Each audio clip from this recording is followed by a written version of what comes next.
Hey folks, it's Marvin Cash, the host of The Articulate Fly, and we're back with another On the Water with Dustin White. Dustin, how you doing? Well, Marvin, doing great. It's a little sweaty here in balmy Wyoming, but otherwise doing just fine. Yeah, it's pretty funny. I think you had a 50-degree temperature swing today. Went from 53 to like 102, right?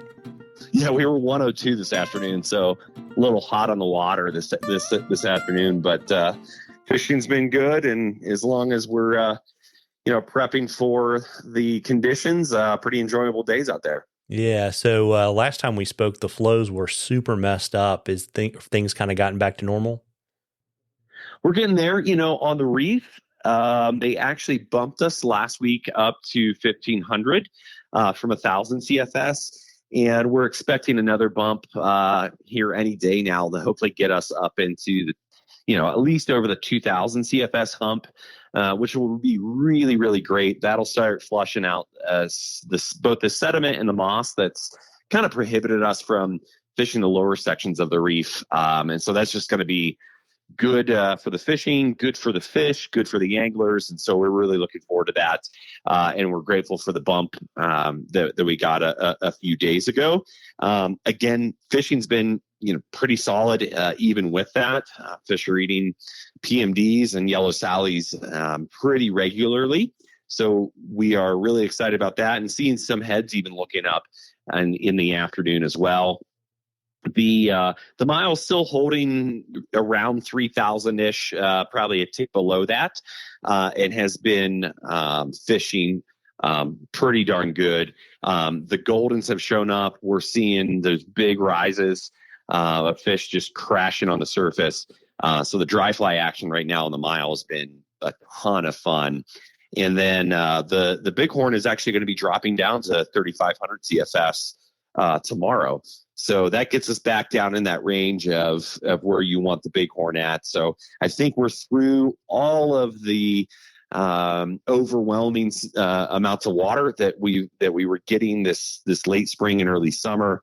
And so flows are starting to fluctuate back into what we would expect to see as normative flows for this time of year. Yeah, so you don't have to worry about either floating over the bridge on the bighorn or getting decapitated, right? Yeah, exactly. Yeah, the 8th Street Bridge, we're just going to go over it rather than have the duck to go under it. Yeah, so we're back into that camp now, or will be shortly. Yeah. Yeah, or you have to go SEAL Team 6 and go over the rail and hold onto the boat, right? Exactly. Yeah, that's made. I mean, honestly, as they did start ticking us down over the last few weeks, and so we've been able to float the horn, but we've had to kind of augment the flow of going from wetting the waters down to 8 and kind of running that multiple times, or doing that and then jumping down, below State Park and floating the lower sections of it. But as we've been dropping down, it's been fishing, pretty solid, and we've been happy about that. Yeah, so have you made your clients eat their Wheaties in the morning so they can help you portage the boat? We haven't had to do the portage thing, thankfully. So we haven't done that. Like I said, we'll kind of just take out at 8th Street and kind of recycle the top or jump down low to Wakely and fish some of the lower stuff in that section. But all in all, pretty good. And like I said, we're thankful that flows are dropping down. We've just been announced that tomorrow they'll hit 3,500, and so we won't have to do the portage game or the cycling back around thing. So we should be back to what folks would normally see this time of the year on the horn as well. Yeah, and so how long do you expect your dry fly fishing to last?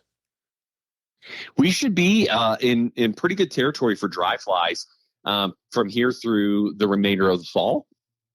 Typically, at least on the mile, the big thing that keys them in really is those golden stones, which we are right in the thick of now. It's a ton of fun. If folks are in the area or willing to make the drive to make the jaunt out to the mile, this is the time to do it. This is the time of year where all of us guides just get so stoked to go fish it. We are we're on cloud 9 now there. And then on the reef, they'll start to see hoppers, hopefully those tall grasses we've had are going to start to dry out a little bit near the river, going to drive those hoppers near it. And that's what really keys those fish to start looking up. They'll eat, some PMDs, some caddises. We're starting to see a lot of fish eating caddis on the surface in the afternoon. So that's really exciting. And as we, progress into August and the hatch starts to shift, the fish really get eager to eat trichos. And a lot of the spinner fall of the trichos, you'll find a lot of fish eating there. And then we just keep progressing on through the hatch of the season as we get into the early fall. Blue wings start becoming more prominent on the surface, caddis as well. It just gets better. So the dry fly fishing is going to be here, but it's just going to continue to get better as we progress through, midsummer into late summer and then into the fall. It should get real good for folks. Well, there you go. And I tell you, been doing this a long time, probably one of the most thoughtful and introspective questions I think I've ever gotten on the articulate fly from Tony English. Oh man, let's hear it. Yeah. So he wants to know, would you consider a bead to be a trout emerger? Wow, that's a great question. What I would tell Tony is, it's not rocket surgery. Beads, and I understand this for some folks that might not have a total grasp on entomology, a bead wouldn't be a merger. They're going to float. They're not going to float up. They're not going to rise up as we would expect to see with our aquatic insects. So a bead that would be mimicking, a trout egg or a sucker egg that we have here in the North Platte, or any other fish species that's spawning, most of those eggs are going to hang pretty close to the bottom. And so, if you're fishing during a particular species spawn that the trout are eating on, again, we just came out of the sucker spawn where the trout were really keyed in on sucker eggs. We would utilize a bead for that. We're going to go a little deeper, a little longer, a little heavier so that those beads are hanging near the bottom. So that's a great question from Tony, and really encourage him just to, keep pressing in and learning. That's great. Yeah. You think he should try fishing them on the swing? A swing on a bead. I've had clients unknowingly actually get a fish, forgetting to mend, and they're looking back, talking to me, chatting, and as their bobber swings and the bead's under it, they'll get a grab or two. So you never know. Just depends. But to Tony, I'd say give it a whirl. Yeah. And is candy apple green your favorite color to paint your beads? Ooh, great question as well. No, I'm all over the map with my beads. So we get pretty techy with them, especially in Northeast Ohio with our fish that come off of Lake Erie, but even our fish here in Central Wyoming. We're always trying to stay ahead of the rest of the trend from the other guys, the other anglers. So you're trying to get that little bit of uniqueness to your pattern, whether it's scaling up or down a size, maybe shifting the color, customizing it with some of the nail polish. We're big into that, but I haven't tried the candy apple red yet. Yeah, and then we'll just stop there. I won't even ask you about the flavored nail polishes if those work for trout. No, it works great for catching me. I just sit there and gnaw on them the entire time, so it's not great for the fishing. It's like power bait for Dustin. It is, especially if it's Skittles flavored. That's my jam there. There you go. Well, listen, folks, we love questions on the articulate fly. You can email them to us. You can DM us on social media.